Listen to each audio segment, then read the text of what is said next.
on the beat.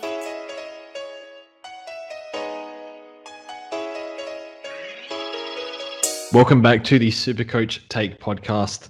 It's round 15 is over, so most of us have finished our teams, if not finishing our teams this or next week. So it should be good. And on the agenda today, a bit of a different podcast today. We're going to go through the players we think are going to finish or score the highest amount of points from now until the end of the season. So give us our top 6 and top 8 in each line. So that'll be me, JD, and Enno going through that. And yeah, that should be a bit of fun going through those lists. And we have about, I think, 10 questions to go through from Twitter. So it should be good. Very excited. And now, joining me as always is Enno. How are you, mate? And how'd you go this week? G'day, George. Good, mate. Very good.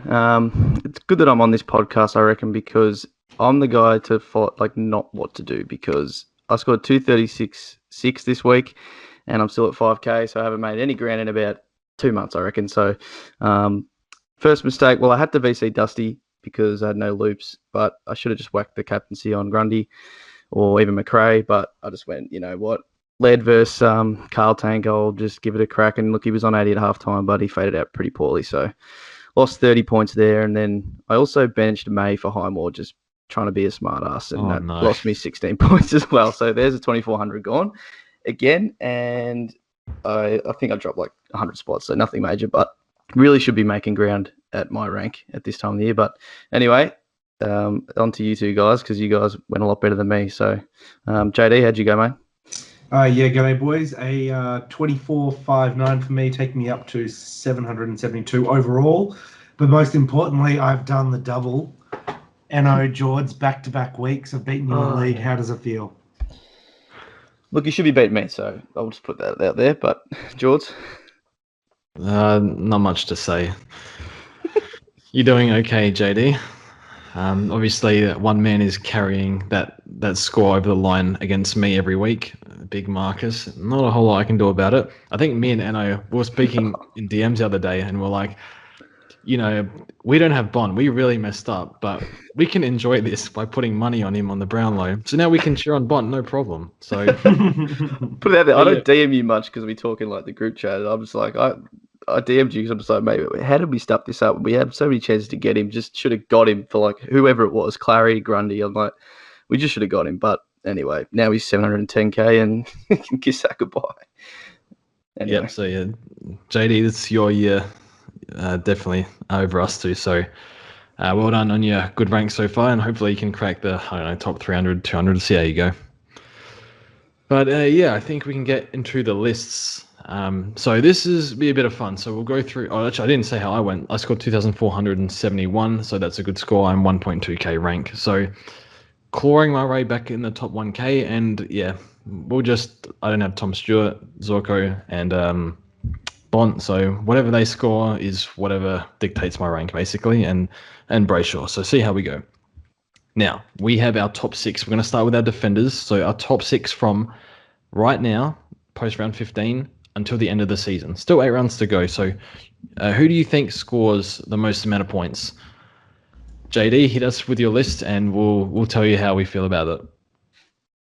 All right, well, I'll start off with defense, I guess, which I think will be pretty uncontroversial. Maybe the ordering we might differ, but I think there's going to be a lot of similar picks in here. So I'll start off. I've got Whitfield as number 1.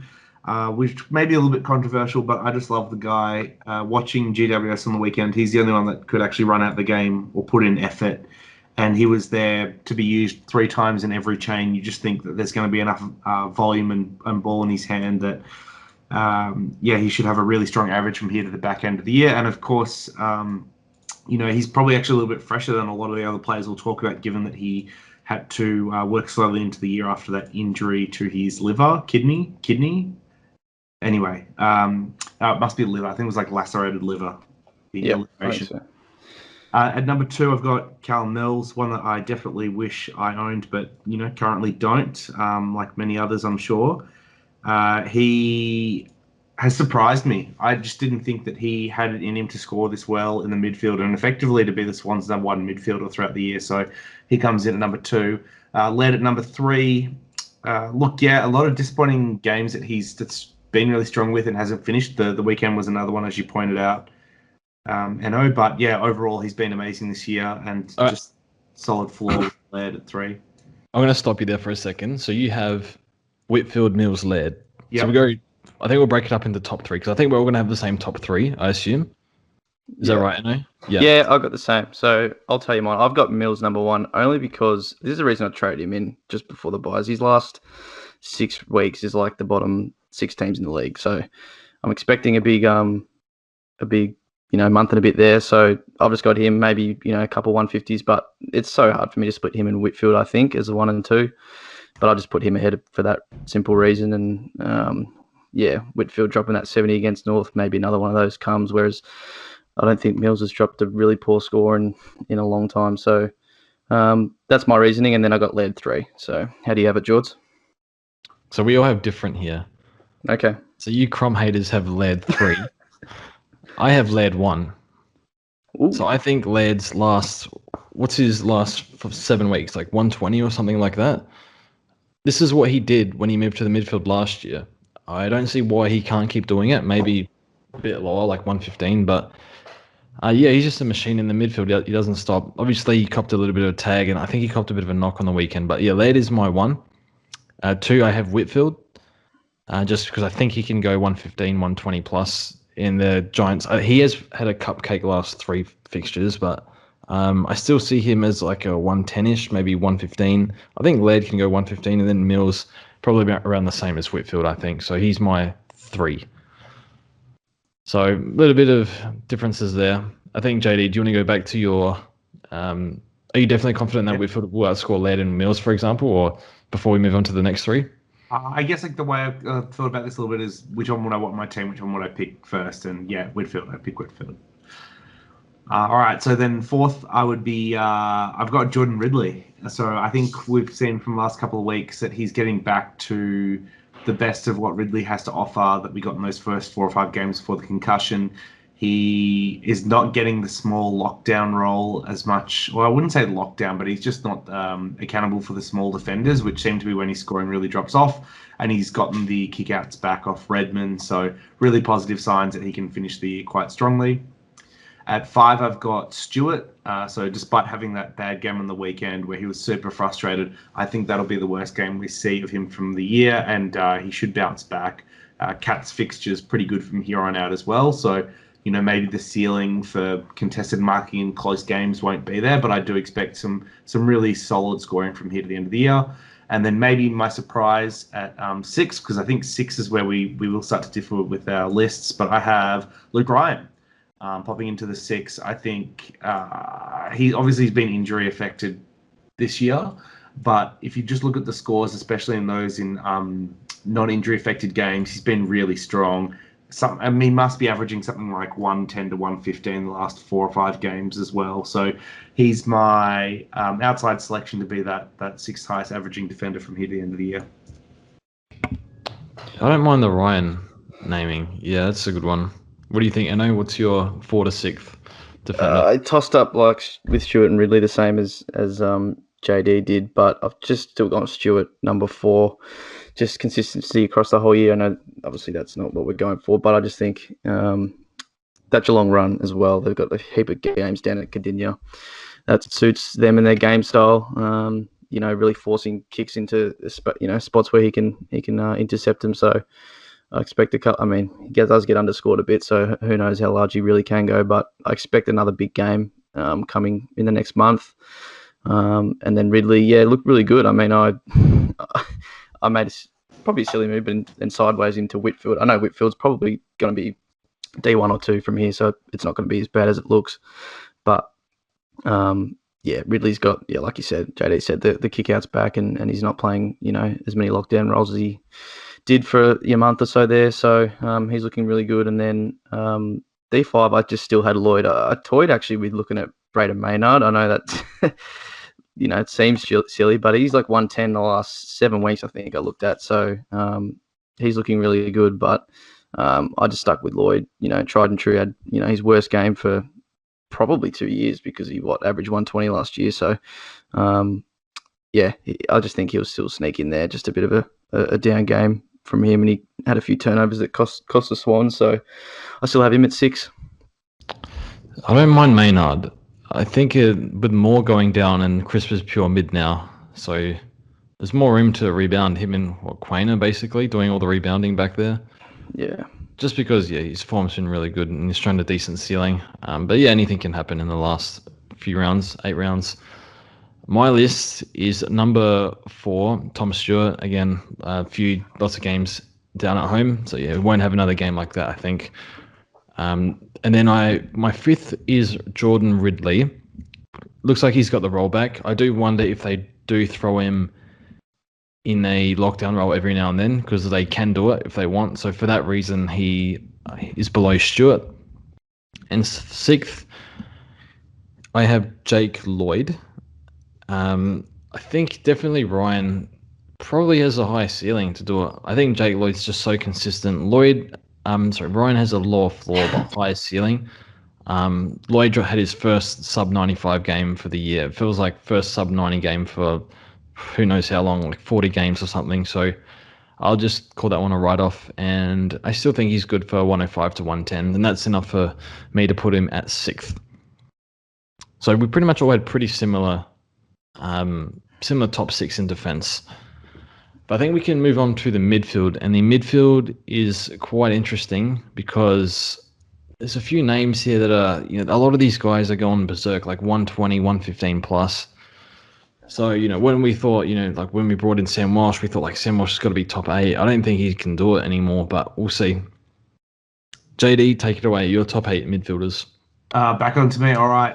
Should we break this down into 4 and 4? Should we just get rid of the 1-2? Oh, okay. Well, we'll probably all got the same 1-2 then, I guess. So, Bont and McRae. Yeah. Yeah. George? I have Baz first. Oh, yeah. Okay, now Bont McRae 1 and 2. Start with 3 then, JD. All right, so 3, I have Jack Steele. So he obviously showed last year that he can be a top 8 scorer, and I, in fact, think he finished top 3 or 4 last year as well. And I just feel like he's built into the season quite well. I feel like St Kilda are a little bit more consistent now than what they have been, which should help his scoring, especially if they're competitive. So yeah, really like him as an option. I reckon we go mid podcast change here, but we'll go with like 3, and then and I will say his 3, and then I'll say my 3. What do you reckon? We'll do that. Sure. Okay. All right. So 3rd is Steele for JD. Eno, who's your 3rd? I've got Jared Lyons at 3. Now I'm getting probably fixture baited here, but you look at his season, he's averaged 120 for the whole year. So like he hasn't really had a slump at all. He's gone under the ton once for an 83, and then he's turned up every other game. And Brisbane's schedule only gets easier from here. So I've thrown him in there at 3. See where he lands for you guys, George. I have Jack Steele. Jack Steele made a comment this week where he says it makes a massive difference to him as a midfielder when Ryder is in form. And we've seen Ryder the past 2 months past 5 weeks been pretty good. And no surprise, Steele is, what's he averaging over the past 5 or 6? Probably 130 or something like that. Yeah. He's just unbelievable. So just so many scoring avenues. So I think I have Steele as my 3rd, and we've seen was he M1 last year? I can't remember. No, behind Neil. I think he was 2nd, wasn't he? He was it was 3 players, 122. So he was like pretty much equal first with McRae and Oliver. So he's my 3rd, and love Jack Steele. Who's your 4th, JD? I've got Jared Lyons. Yeah. We've just seen him score really well this year, continues to surprise me. And while I probably don't love him as like the 4th best Supercoach scoring option, Brisbane Lions fixture is just so good. There's so many wins on the run home that it's really hard to say no to Lions as a top 4 finisher from here. Yep, I mean, that's why I just jumped him up against, just ahead of Jack Steele, who's my 4. That's the only reason. It's just, I guess we swapped him there. But yeah, you guys have already said a lot about Steele, and it's the same. Like you said with Ryder, I mean, the whole team's better with him in the squad. So maybe that win gets them on a bit of a roll, and they actually push for finals the second half of the year. We'll see. He has more help as well with Dunstan and Brad Crouch now, so see how that goes. My fourth is DP3, Darcy Parish. So I actually have a video coming out this week of what the perfect team looks like, and I have all the averages and the injury affected and whatnot. But if you take out Parish's 2 first games at half forward, it's a 125 average. So for me, he's just a high volume player. Not much needs to be said on Parish, but yeah, just his ability. He's so good at stoppage, like points per minute as well. Time and ground is better than last year and everything. So I think Parish has been unbelievable this year. Shown those 40 touch games. He's my fourth for the rest of the year. I think he's super primo. So big fan of Darcy Parish, and he's my fourth. So who is your fifth, JD? My fifth is Darcy Parish. So I think you've taken all the words out of my mouth when it comes to Parish. Their run home's also pretty good, the Bombers. And with Draper back, that ruck upgrade that I guess we've just talked about for Steele should help him as well. But yeah, he just seems to grow a little bit each and every week. I think the only downside to Parish as an option is that Shield does come back in 2 to 3 weeks. And while there's been a lot of talk about this Merritt Parish combo and previously McGrath as well has been so good that you don't really want to disrupt that by having Shield back. Bombers going to have to look to push him out to a wing or whatever it may be. I think it's really easy to say that, but it's probably not easy to put in practice week 1 back of Shield. So, I'm hoping that he doesn't come back and affect Parish whatsoever, but I think that's just like the downside risk that makes me hesitate to put him above someone like a Lions or a Steele. So mine's tough because I probably would have him there, him or Clary, but I've thrown Neil in here if he's healthy enough to play out the year because similar reasons to Lions. I probably got him just below those top 4 sort of 120s, just to taper off the expectations of him doing that again. Because he's missed a lot of time and didn't have a great preseason. So if he's fit and that shoulder hasn't affected him much at all, then I see him going close to high 115, 118, something around there with Brisbane's run as well. So like I said, if he's no good, I'd slide in Parish in there as well. But I think Neil deserves the respect that if he's fully healthy, that's probably where I see him top 5. Yeah, it's big trouble for those who don't have any Brisbane players, such as myself. So just sit tight and see how we go with their fixture. I think we're up to 6th, JD. Yep, so 6 is where Clayton Oliver comes in for me. A little bit of a slider, really, because it's definitely not someone that we would have this low even 4 or 5 weeks ago, but he's probably put in his 3 poorest scores for the year. And it's not like he's looked particularly bad. It's just that we have so many midfielders this year that are up, pushing 120 plus for multiple rounds that, unfortunately, Oliver's the one that is probably at the bottom of who I would rate as the really top tier mids of the comp at the moment. Yep. 6th. Oh, yeah. See, I was going to slide him in here as well. It's really dependent on the, he dropped to 67 against Matt DeBoer in round 3. So this week he has him. It depends how well he can break it because, if he does drop another one, then it's really going to push down that total points for the rest of the year. But they do have a semi-tough run the sort of last month. They play West Coast away, Geelong away, but Clary's Clary, so I respect him enough to throw him in here at 6, even with that ugly tag coming up this week. Yep, I have Oliver as well at 6th, and it's purely based on he played DeBoer and O'Connor. He got tagged by both last time. He has to play him again. Pretty simple. Other than that, he'd be probably be a bit higher. Not disillusioned by his last 3 weeks of average of 100 and something, but that's purely why Oliver is slid down. Number 7. Now it kind of opens up a little bit. Who's your 7th, JD? My 7th is Lachie Neale. So I have somewhat semi-factored in the injury and the injury that is coming off. So, even if he's fine to play this week, which I think he will be, with that jarred shoulder, I think is what they're reporting it as. The reality is he's just come off a pretty decent injury. He's already copped another knock. So I've kind of factored that in a little bit. That's why he's at 7th. But obviously, years of premium scoring. I've been big on him for a while now in terms of getting him in. And, their run home. It's just, there's lots of good signs as to why he should be getting in, Neil. Yep. Anna? I've got this is the hard part. I've got Titch. He's actually put some confidence. Put some confidence into me about him the last 3 weeks. That up and down nature of his scoring he had for a month there was really starting to give me the shits. But he's put together 3 really good weeks. He's finding plenty of the appeal. He's been the classic pig that he is, just popping up in pockets to get cheap ball, doing 1, 2, 3, 4s with blokes that don't even need to be done.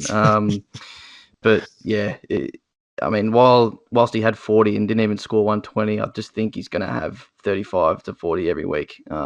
So I think his 5-round average is 120, so I think he needs to be up here because he can do that for the rest of the year, maybe 115, but that's top 8.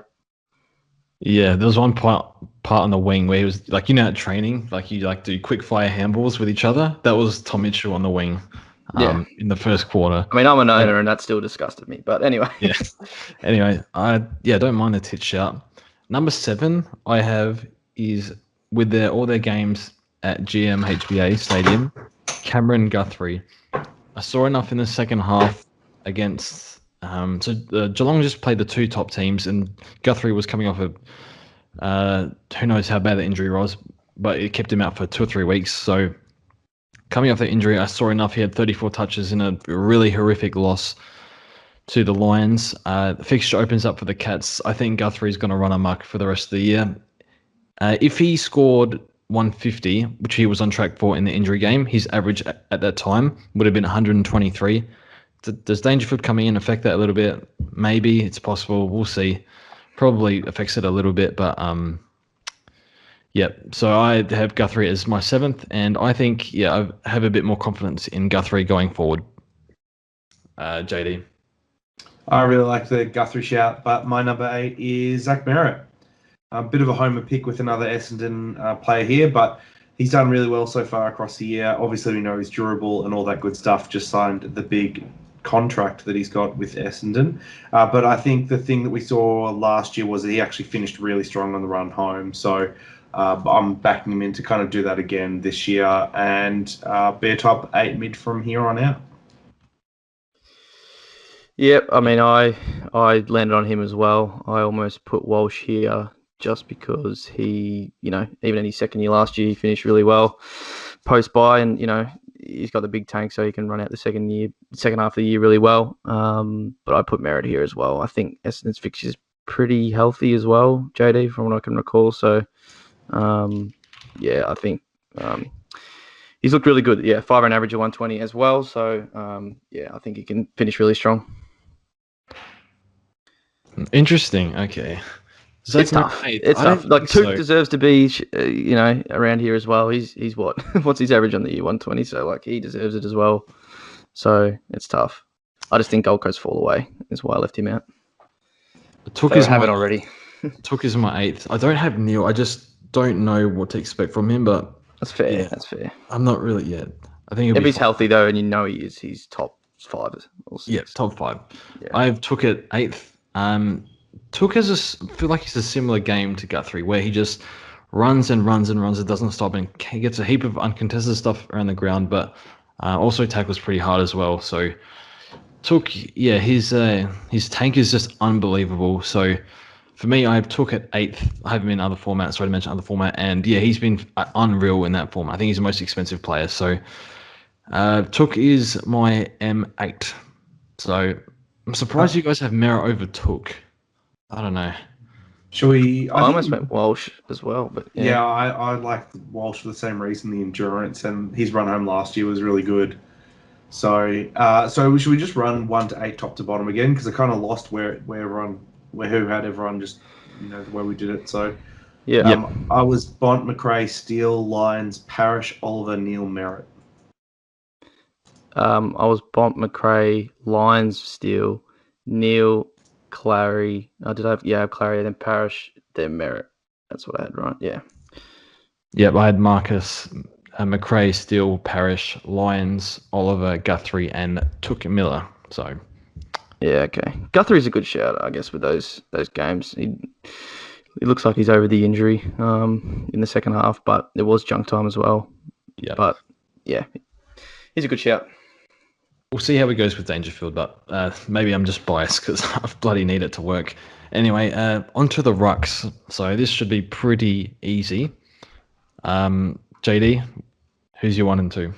Well, I think Gorn is probably the obvious number one.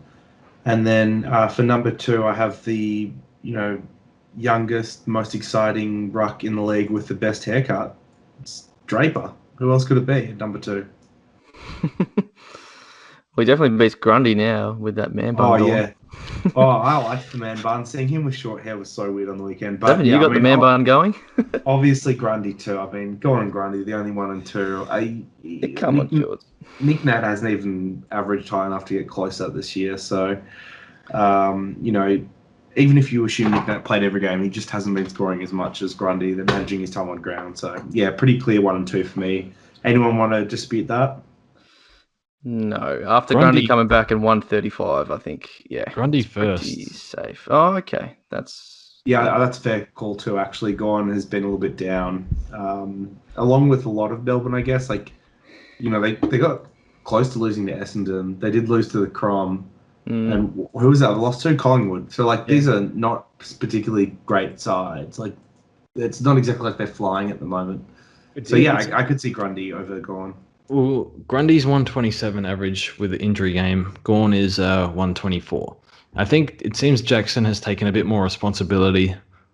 I think it was First Crack podcast where they were saying that in the last few weeks, Jackson's up at 40-45% of ruck contests, where historically he's probably been closer to 20-25%. So I'm not sure if that's the game plan or if they're just managing Gorn, through the back half of the year, given that they're 2 wins clear now, I think, of any other team on the ladder. Yeah, I think when push comes to shove, surely that number goes up for Gorn, but we'll see. So yeah, nothing really to speak about on the ruckman. We can move to the forward line. So our F1, JD, who is it? The F1 is, it hurts me to say. I actually kind of wish I'd put anyone else, even if it was wrong, over him, but Dane Zorko for the Brisbane Lions. I don't have many positive things to say about him, but his Supercoach scoring has been good this year. And with their fixture, it doesn't seem to be slowing down anytime soon. In fact, actually, little side rant here. You guys would have seen this in the cord, but how does Scott make the decision to stick the tag on Neil after he's injured when Zorko's dominating them by himself? They never gave him any attention. I have no idea what the brains were behind that call, but that was one of the most frustrating parts of football for the weekend, which was Zorko killing an otherwise good week on Thursday night. Pain. I mean, I understand because you're around the top 1K. I don't get as upset about it. I sort of blame George that I didn't pick him this year. So, he's clear number 1 for me. I think I've brainwashed everyone against Zorko. And it's just cost us the entire Discord so bad.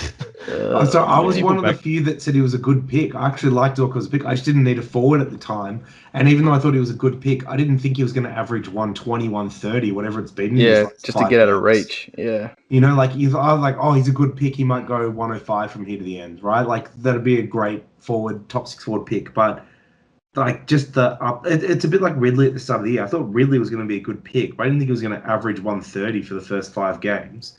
And the same thing with Zorko. It's just really frustrating because even though I didn't hate the pick, I didn't need him at the time, and his average is so far beyond what was reasonable to expect. It just hurts. Really Why could Ridley end up being that? Oh, well, at least I started him, and then he gets concussed and dies, and then Zorko. Anyway, whatever. Yeah, he's clear number 1. Anyway. Talk to me about Josh Kelly in your free time. Seriously. Well, I think you guys have overlooked someone here at F1. Now, he's only going to play 6 of the last 8 games, but Josh Dunkley is my F1. I think he is. Technically, sort of by average. I think Zorko gets suspended one more time, and then Dunkley averages 130, and then he's F1. It's pretty simple. And so you're assuming that after a syndesmosis injury, he's going to come back and play full game time first week back, and he's going to score well. Yes. Okay. Are you trying to doubt Dunkley? You think that he's just going to come and be underdone like other players? He's not like that. He'll come in. He's not like Whitfield or Neil or Dangerfield, all these other premiums that have had time off during the middle of the year that then took a week or two to get up to, good scoring. He's not like them. He's better. Do they get to hang around with Bontempelli? I don't think so. Honestly, I know it's bad to say, but I kind of want him just to, rest till finals because it's probably the last time we ever get him as a forward again, and we only got 6 games out of it. So, because if he comes back and plays, midfield, he probably pushes that, percentage over the edge to where he's just a mid only. So, and then Zorko will be gone, and people always pop up, but yeah, that's just probably selfish of me because I remember 2019 and owning him for the back, half of that year and just being completely dominant. But yeah, anyway, who's everyone's number 2? Oh, by the way, I was trolling Zorko's F1. We know. Okay, but I hope Dunkley might be in the mix somewhere if he misses 2 games. But anyway, over to you, JD. Just on Dunkley, I really do hope he gets fit though, just because the dogs with him and I guess Treloar as well, they were so exciting to watch and they were so dominant. I want to make sure that team's fit for finals because that's a team I want to watch in September. At number 2, I have Dangerfield. I am backing in the, once again with Neil and Whitfield all featuring in my top. I have faith that someone like him with a history of premium scoring will get back to not necessarily his best, but to like a 105 plus and can be really strong from here on out. I think Cats are going to need the wins to solidify the top 4 as well for them, which is going to be quite important if they want, all their home games at the MCG again. I think Dangerfield should be in for some pretty good scores despite his apparent inability to kick. Yeah, well, that's always been the case, and he's had a couple of 130 years. So, yeah, he's definitely got that in him. I have Aaron Hall number 2 still. I'm pretty much going to write off that game on the weekend for him and Zeeble. And I think Zeeble junked up a few kick-ins late in the game when, Gold Coast, I think they kicked 5 points in a row. So that got him, juiced his score up a bit. But Hall, what was it, 8 straight tons, including a 9th in round 4. So in that role is just key. And I think North, that was just going to be their last win for the year. They start to play some pretty good teams. And then I think the only winnable one you'd think would be Carlton or Adelaide in the last round. But yeah, I think the ball's going to spend a lot of time back there for the last 8 weeks. So I think that's just a down game for him. Yep, I have Aaron Hall too. He's him and Zeeble play 1-2s, and Hall's probably the more aggressive one. Usually good disposal. So I think, he had a down game against Gold Coast, which nobody watched, so we don't know why he scored like that. But yeah, he's pretty much, I think his average was 120 odd in this role before this game. Now I think it's about 109, 108. So I think he can continue going 108, for example, and I think that will get him to F2. Who's your F3, JD? It is Aaron Hall. Yes, I very much like him as an option 2. And I think all your points are great. That was his first sub 100 game since playing in that new role. He's been excellent in it. And I have total faith he's going to be a top scorer from here to the end of the year as long as he remains healthy. I got Danger at 3. I just put Hall just above him for safe, a little bit of safety in that role. Danger could come out and he could even push Zorko for F1, honestly, if he gets back to his best. But I just don't expect that to happen too quickly. He doesn't need to do that yet. He just needs to make sure he's fit and firing. How old is he now? He doesn't need to go too hard to. Geelong are going to make finals. I know they probably want to push for top 4 because that's sort of touch and go for them at the moment. But I think he's in that 105 to 110 range just with Hall. I just put him 3rd. Same. Dangerfield, pretty much echo exactly what I think of Dangerfield. But yeah, has the ceiling to move up. So number 4, JD. Number 4 for me is Zeeble, Hall's partner in crime. I think this is part of the reason why I put Hall at 3 is I just didn't want to split the duo. Hall needs someone to play kick to kick with, and Zeeble's still firing way down there. So that's the 1-2. I think we've definitely seen Zeeble's cap come away from the start of the year since Hall's emerged in that role, and I can't imagine McDonald being back there totally helps either. But yeah, still a really good option from here on out, and I think he's the number one forward by total points by a long way at this point in the year, which is pretty crazy considering we got him for 270 at the start of the year. That is very crazy. I've got Zeeble as well. Yeah, him and my number 5 I tossed up, but I'll keep that a secret for now. Yeah, same as you, JD. That just him and Hall. That's just going to continue for the rest of the year, barring any injury. So I've got him there as well. I also have Jack Zeeble. Yeah. He gets a kick out, he turns it over, or he goes to the wing, they turn it over because they don't have good contested players. Comes back in, another kick out, another exit. If Zeeble gets a kick out, he kicks to Hall. If Hall gets a kick out, he kicks to Zeeble.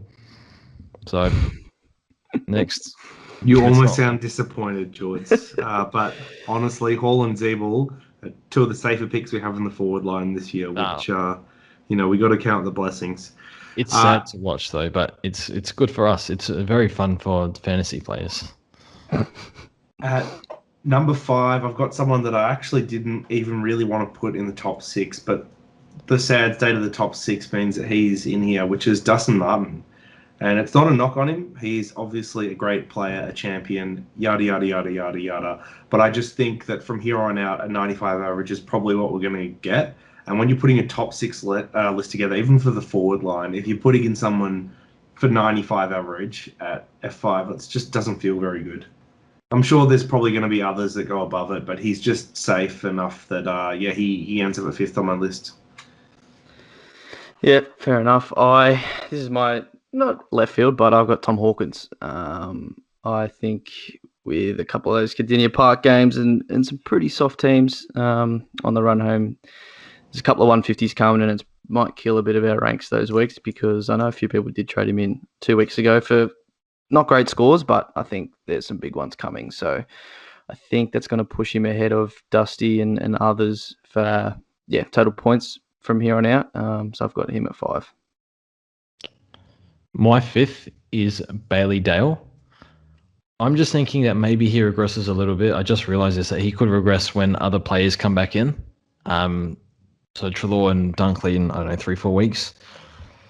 Because they might push Daniel back a little bit. I'm not exactly sure, but for the most part, watching Dale play, he's excellent off that half-back line. He's still going to be the main kick-out taker, which is, one of the main reason why I have him at 5th. And I think, he's had a few difficult games. The Dogs have had a few difficult games. And now the fixture opens up for the Dogs.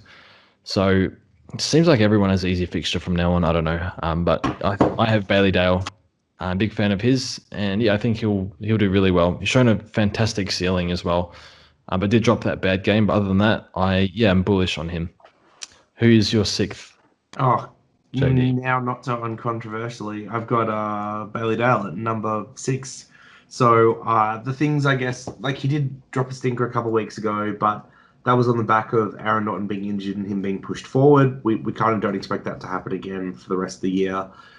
And I guess the other thing I like about Dale is that he's gotten better as the year's gone on. It is a new role for him. His scoring's trended up throughout the year. I think that's all positive for him to be really strong from here on out. But I think to George's point, there's definitely some risk with other players, returning and that potentially affecting roles or points distribution, whatever it may be. But I still like him as a 6th option. Although, I really love Eno's shout of Hawkins. I think that's a great option as well. This is where I tossed up with Dusty and Dale. The heart says Dusty, but not even that means much. But Dale, I think I still just have Dusty ahead, only because someone's got to lift here for the Tigers. And I think a couple of juicy matchups coming, Gold Coast and the Pies. And he needs to turn it on and get us across the line for a couple of wins that are desperately needed. So I think a big score is coming that might just bump that, total points up for the rest of the year, because I think they're both around 95, players for the most part. I'm just not sure Dale has that massive game. He had that 150 against the Saints. I'm not sure if he has one of them in him again. It's just too hard to get that at the Dogs for me. So, Dusty, if we win a game, where are all the points going? I mean, he's getting 95s now for really not doing much. So I think a big 130-40 is coming eventually, which might just push his total points ahead of Dale's for the rest of the year. Yep. Now, my number 6, I want you to say it with me after I read he's gone this left stuff field. out. Plays for Tex Walker. Sydney. Plays for Sydney. Might be a burn man. Listen to these last 5 as I pull it up. Fremantle, who have no key defenders. Essendon. George, stop. It's Budwa. Can't say his name. That's so Saints. disgusting. North. Gold Coast. Say it with me. Buddy Franklin. I'm not saying it with you. I actually looked at him a few weeks ago at like 3 odd, but no cap. If you are top of the ranks, and I see those last 3 games, I don't care who goes. I'm bringing in Buddy Franklin if I have that extra trade to get to the 1K goals. Yeah. North and Gold Coast last 2. He won't be playing. He'll be injured. He'll have to make up for the 2 rest games he has in between now and then. Okay, it's actually Dusty, but I wanted to say it's not. I don't think it's out of the realm. If you have an injury trade or 2, you might consider it. Yeah, for sure. I would do it for 100%. For the last 3, maybe 5. 5 seems a bit too many because they might rest him for finals. 5's way too many. Yeah, I think last 3. But look, North and Gold Coast, those last 2, I think that'll be fun to watch Buddy if he's feeling good. So let's go through our list again. JD? Sorry, I'm still recovering from that. It's like we just had the Heaney experience, and you're throwing up Buddy. I wanted you to say even as a Heaney. joke. Even as a joke. All right. Sorry. So Zorko, Dangerfield, Hall, Zeeble, Dusty, and Dale. I had Zorko, Hall, Danger, Hawkins, Zeeble, and Dusty. I have Zorko, Hall, Danger, Zeeble, Dale, and Dustin Martin. So that's pretty much it. That was kind of fun doing those sort of lists. We'll see how we go. Maybe we can see in the last podcast who did the best and go from there. But we have some questions to answer. I think we have 13 questions from Twitter. They've been coming in as we've been saying the podcast. I think we'll start from the top to the bottom. It's easier. From Steph, so we haven't read these, so see how we go. Stefan, second Supercoach season here, only started playing properly a few weeks in, made numpty trades, 3 trades left, 260 in the bank with 2 spots left. Do I go Bont and CCJ or go Dale and another 400k forward? So Bont and CCJ and say Dale and Aaron Norton, who's 370k, decent fixture. What do you think, JD? Put me on the spot there. I'm just trying to do the math in my head of what I think each of them averages. Bont 140, Norton 80. Oh, Jesus. That's big averages. I mean, if you think Bont's going 140, I think you pick the Bont option. Does CCJ definitely hold? We don't know that for sure, do we? That's the thing. If CCJ's all he has and he has to field him, and then I don't know what his cover is behind, it seems pretty risky. So Dale and another 400k forward, because then you got 2 other dogs there. If you don't have the Bont, mate, and you want to own him, and it's only your second season, just get the Bont maybe and write it out. Fair enough. But yeah, I mean, if you care about playing out the season, then I'd probably not go the Bont route. I just think that there is a chance that CCJ gets dropped. If you just want to risk it though, then yeah, Bont and CCJ. Next question from James Kellis. We need basically 800k for a mid and a forward. So 800k budget. Mid and forward. So he has, for an example, should I go Danger and a rookie? I don't think I'd go Primo and a rookie. You go Bont and a rookie, Bont and somebody. Bont and 102k is still like 811, so you can't afford that. That's right. Yeah. Oh man. I think isn't Travis Boak only just over 500, and then you can go one of those cheap key forwards. I think the key forwards, like there's Darling and Mackay at 320. Oh man, it's tough. I mean, yeah, Mackay at 320, and then picking whatever midfield you could get is probably like where I would head. You could go Baz. Baz is 380. Baz and Norton. That's another one. And then Dunks and Trelaw come back, but yeah, he'll get pushed out. Yeah. Everyone's Adams is favourite cheap cheap. option, Pendles. Would you is go too Adams and expensive Mackay now. maybe? Adams is 460, I think, 470, something like that. You'd rather have Pendlebury, wouldn't you? Yeah, It's like I don't know. 470 or 80 or something. Yeah, probably Pendles. Take a chance that he plays a year out midfield. Or the $1 million man himself can run 25 meters without a single whistle. Patrick Cripps. I was saying on the on Discord his before, 3-round average of 72. Come on down. I'm not picking him when he's 250k in 3 years. Jeez, you threw a lot of shade on him this weekend. Yeah. But yeah, someone said that he could end up like Hanbury, but we'll see. I don't think it'll be that bad, but we'll see. Yeah, I don't know. I think Aaron Norton 370 and then like a 420k mid. It's pretty hard. Houston's gone up, so he was pretty cheap. So that was probably the one. Yeah, I don't know. I would go Norton and then find like a mid under. We went through some options, so see how you go, I guess. The next question. Is Harry Mackay a good trade-in for MP? So we keep saying Harry Mackay only because it's 300k. I still think he averages like 80 though. So this guy clearly has to go down. So if he has to go down from Impy, it's really, the two we've been mentioning, isn't it? Just Mackay and Norton. I don't see any others in that range. Do you guys? At 311k, Jesse Hogan if he's back this week, but you're risking Jesse Hogan playing out the rest of the year, which is a pretty bad bet. So yeah, there's not much you can really look at apart from the ones already mentioned. Yeah, I think Darcy Cameron 5-round average of 87. Maybe him. Yeah. I guess because he gets a bit of ruck time, but I think he's mostly forward. So I just think Norton's in the best team. He's clearly their number one target. Maybe if you want to say Brewster's his equal number one. If you can't get Bont, the next thing's probably the bloke he kicks to if he doesn't kick the goal. Yep. It'll be fun to watch Norton over the next few. I think he's so fun to watch. Yeah. From Adam Sufad, a tough spot to be in, but would you rather go Danger and Degoe or anyone else in that price range? So Degoe or someone else in that price range, or Shea Bolton and Rowan as they come down in price. So probably have to wait 1 or 2 weeks. Right, so Degoe's the other one. He's 370. Yeah, I don't like going blind on Degoe. I know he was only suspended, but you don't know his role now with Adams back. Is it back to forward? That's a good point. It's too hard to go in blind on that. I'd just, again, say it all heaps, but Norton for me.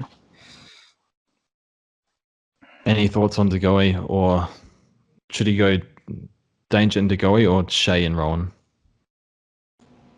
I say I'd go the Danger option, but I guess I wouldn't take I wouldn't take Degoe. I'd try and find someone else at that price point. Yeah. Aaron Norton's at that price, so maybe him. Yep. Just getting a lot of mentions. Jacob Petrelli, did any of you guys think we'd be living in a world where Zorko is M3 and M2 next week? No, I did not. Didn't see him getting to 650. I saw him at 550 and I'm thinking, probably too much now. Now he's 650. So, what do you guys think? We didn't think this would happen. No. Yeah. I don't think anyone did. Not. Career best year, 32. Not even getting massive bid minutes, like getting 60, 70%. So it's like not like he's getting like 80 to 85 like a Steele or Oliver. So yeah, he's been really good this year. Unfortunately, Nick Tyrell, should I go Mills, Neil, or Danger? Not sure who the best is at the moment. So Mills, Neil, or Danger, you got to pick one. What do you reckon, Anno? That's tough because it's over It's over 3 lines that. Mills, I think, gives you the biggest point of difference with, probably the most scoring there. Besides, Neil's tough. Oh, I'd probably go. This is hard with Neil's injury, but I'd probably go Mills. If Neil's fine, I'd say him because he's only 20k more than Mills, and I'd say it averages him. So yeah, it's hard with the injury. We don't know anything on a Monday yet, but I'd say Neil if healthy. Yep, I'd say Neil, then Mills, then Danger, but just depends. I have Mills over Danger, but we'll see with what happens with Neil. What do you think, JD? I'd probably pick Mills. I think he's the one that is like the hardest to replace down back. Where like Neil, I think, is replaceable with other midfielders. Danger is probably second for me as a result. But like they're all good options. I don't think you can go wrong. Yep. The next question, is Danger good for M8, or should I pick someone else in that price range? So to read a few names out in that price range: McLuggage, Taranto, Brayshaw, Parker, Boak. Would you pick any of these guys over Danger? So yeah, again, Parker, McLuggage, Taranto, Brayshaw, for example, and throw in Taylor Adams. I think I'm taking Danger over them. Yeah, same. I think Boak's the only one I'd consider. The rest are pretty... McCluggage is dead, unfortunately, because of everyone being back. Yep. Yeah, nah. Boak, only one I'd maybe consider, but yeah, Danger, I think. What an awkward spot to be in. Like, that's rough. Yeah, I guess I just take Danger. I don't really want to own Boak in the second half of the year, so yeah. Yep. I think if he's... Because Danger is 490, so he might need to go under 490. It looks like probably Jacob Hopper or Pendlebury under that price range. So there's pretty much nothing here. So, yeah. Next thing, we got 3 or 4 more. Toby Green or Dale? I think Dale. Role's more consistent. Yeah, for the rankings didn't make it obvious before, but yeah, Dale. The thing with Toby, I think, did we say this before? They might lose all their home games from now on. The Sydney teams, that might hurt, but we'll see, I guess. Also, despite Whitfield and Toby's best efforts, GWS just isn't that good. Yeah, it's just weird. They're just a weird team. The next question, Josh Kelly, Neil or Oliver. They're all going to be, he's saying that they should all be 600k in like 3 or 4 weeks. Who would you pick out of Kelly, Neil and Oliver? So put them in order. I think Oliver's got to be 1, right? And then I don't know. Oliver, Neil, Kelly for me. Yeah, that's the same. Yeah, I think it says afterwards, George, who he wants to upgrade Taranto to for the final 5 rounds. So I think okay, Larry definitely then. Yep. Magic Gnome asks, how essential are Mills, Neil, and Zorko? I mean, there's not a whole lot you can do now about them. They're all like Zorko. You have to have. Mills. You can probably get away with because there's a few players that are probably going to get within 7 to 10 points of him, whereas Zorko, no one's probably going to get within 10 to 20 apart from Hull and maybe Danger. So is Mills essential? No, but it'd be great. You'd want him though. Is Neil essential? No, unless you've got a really weak M8. And Zorko is essential? Yes, but there's not a whole lot you can do about it if he's 650. So anything to dispute there? No, agree. Pretty much spot on. I mean, if you're playing for league, then yes, they're all essential. But for anyone else in the overall category that's burn all your trades, I mean, you've got what you've got at this point. He also asks about Shea Bolton. I think with Shea, maybe our opinions have changed because of this week, but I was a little worried about his 69% tog this week, and he was on the bench for the first 7 or 8 minutes, which was quite weird.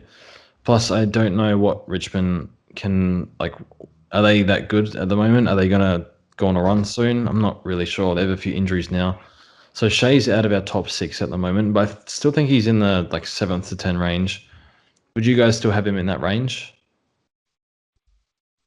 Yeah, it'd be in that range, but I wouldn't be as confident in it now. Yeah, I really don't know what was going on with his time on ground. So I expect there's something not quite right there. So yeah. Do you reckon there's an eagle or some type of injury concern? I don't know, man. Like, why would he be spending the start of every quarter on the bench and not for 5 minutes, for 8? 69 tog is quite horrific. That's Brayshaw numbers. It is. And he's a bloke that can sit forward too. So, why does he need to be on the bench? I don't really know what happened there. So, do you think this could be part of them trialing the 3 tall forward structure? That could have stuffed it up. Yeah, there wasn't enough rotations. Like if we had another small in there, he probably spends more time. That's probably fair. That's probably a good point. Yep. I don't know. I think it's all guessing, and that's probably the hard part with Bolton is like it wasn't easy to explain why he was bad or why the TOG was low. And it's not easy to see why he would improve. So it scares me off wanting to have him at this point. Yeah. Yep. Crazy Frog asks thoughts on Dougal Howard. Hey, Crazy Frog. I mean, by the way, shout out to Crazy Frog, right? Like number one for the first couple of rounds. And usually any team that's number one at the start of the year fades off hard towards the back end. And I think he's still like top 100 or 200. So he's done really well to keep around the top after a strong start. Sorry, so what was the question? Thoughts on Dougal Howard. I have not taken any note of this. Sorry, scratch all my praise. How the hell is he still top 200? Dougal Howard, what are you doing, Frog? Well, he's been running hot the past few Mate, weeks. he's a flinner too, man. So he's done some good shit that's got him up there, but he's managed to stay there. Doesn't just Dougal take kickouts and just have a couple of blow up games for whatever reason? Because pretty much. they go his way. I don't know. It's a weird one. I think there's average in the last three for Dougal. He had that 160 against the Crows. So. There's a lot of other defenders I like more.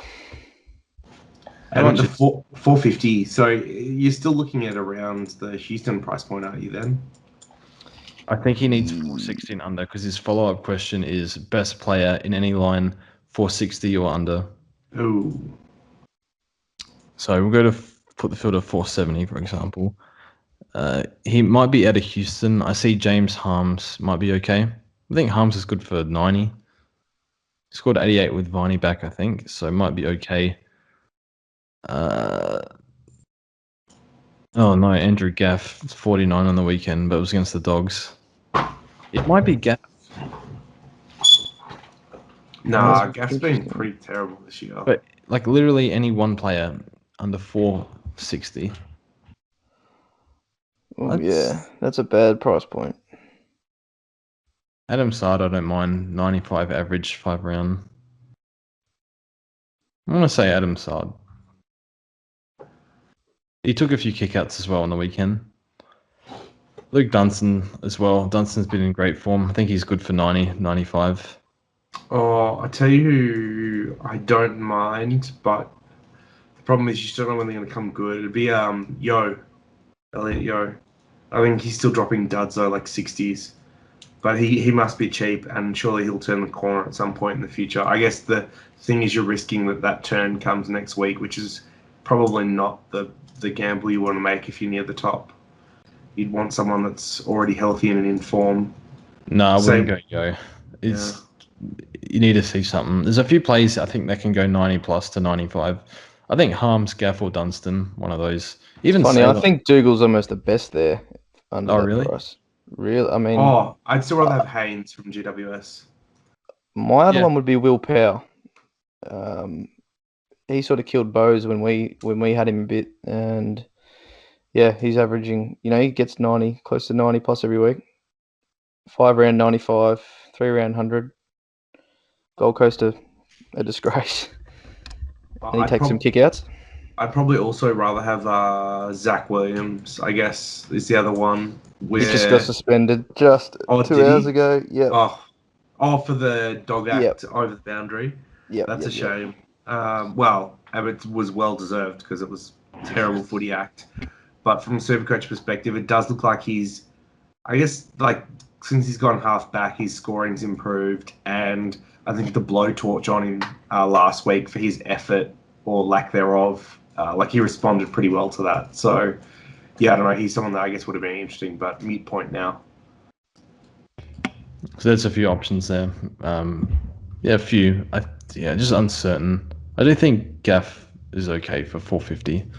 But yeah, next question. Last question. Is Bontempelli worth getting if I have one injury trade left? My conundrum.